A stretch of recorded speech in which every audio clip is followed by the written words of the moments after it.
इसी के साथ खबरों में आगे बढ़ते हैं। अगली खबर आपको बताते हैं, शरद पवार का हिंडनबर्ग पर विवाद पर बड़ा स्टैंड सामने आया है। विवाद को ज्यादा बढ़ाया गया है, शरद पवार ने कहा है। साथ साथ उन्होंने कहा कि एक इंडस्ट्रियल ग्रुप को टारगेट किया गया है।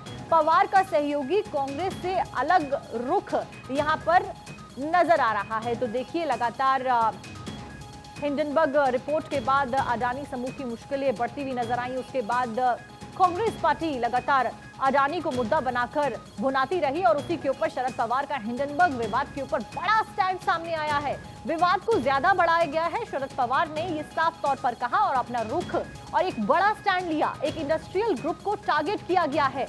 हिंडनबर्ग की रिपोर्ट के बाद अडानी के ऊपर उन्होंने बात कही। आपको बताएं कि पवार का सहयोगी कांग्रेस से अलग रुख यहां पर देखने को मिला। देखिए, कांग्रेस लगातार जेपीसी की मांग करती आ रही है कि अडानी के मुद्दे के ऊपर जेपीसी होनी चाहिए और उसके ऊपर एक्शन लेना चाहिए और जो तमाम ट्रांजैक्शंस किए गए हैं उसके ऊपर भी जांच पड़ताल की जानी चाहिए। तो ये बड़ा बयान इसके बाद शरद पवार का सामने आता है हिंडनबर्ग विवाद के ऊपर, जिसके ऊपर शरद पवार ने एक बड़ा स्टैंड लिया है। उन्होंने कहा कि विवाद को ज्यादा बढ़ाया गया है, शरद पवार का कहना। आगे वो कहते हैं कि एक इंडस्ट्रियल ग्रुप को टारगेट किया गया है।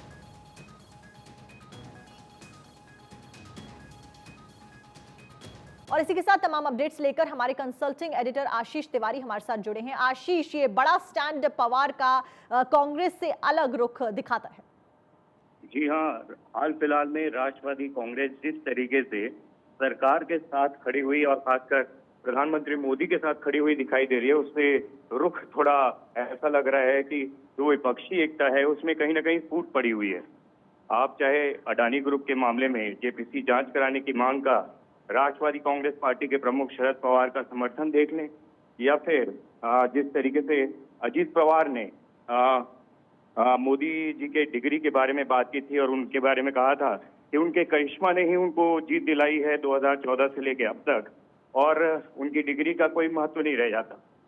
और अब फिर से कहीं ना कहीं ऐसा लग रहा है कि शरद पवार एक बार फिर प्रधानमंत्री मोदी और बीजेपी के सपोर्ट में दिखाई दे रहे हैं।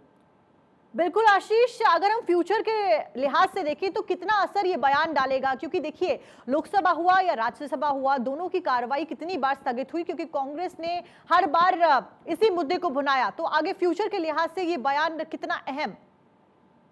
जी, जैसा कि मैं बता रहा हूं कि विपक्षी एकता की लगातार हर कोई मांग करता है, चाहे नीतीश कुमार हो, ममता बनर्जी हो, राहुल गांधी हो, हर कोई। और शरद पवार भी इससे मुखरता से बात करते थे।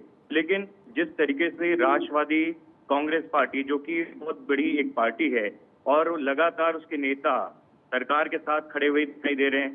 शरद पवार ने जेपीसी के मुद्दे को लेकर ये जो बात कही है, और उन्होंने सीधा सीधा ये कहा है कि एक औद्योगिक घराने को मतलब टारगेट करने की बात हो रही है। हिंडनबर्ग रिपोर्ट की बारे में भी बात कर रहे हैं और लगातार मतलब कहीं ना कहीं सरकार का जो पलड़ा है वो भारी होता हुआ दिखाई दे रहा है।